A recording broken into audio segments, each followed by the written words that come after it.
আল্লাহ আমার দিল বলে আজকে দোয়া ফেরত দিবা না। বৃষ্টির জন্য কত জায়গায় কান্দে, রেকর্ড বিহীন তাপমাত্রা বেড়ে গেছে গো আল্লাহ।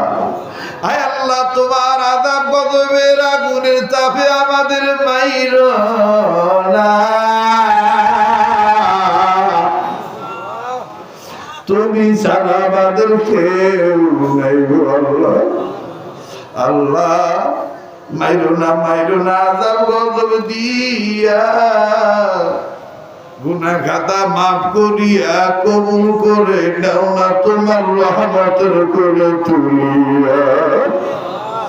আল্লাহ, মায়ের সাথে অন্যায় করার পরেও মায়ের কাছে ধরি দেয়, ডাক দিয়ে কই মা রে মাফ করে দে। মা কান্দার কয় বাবা মাফ চাইতে হবে না। মা শুনিয়া পরে আবার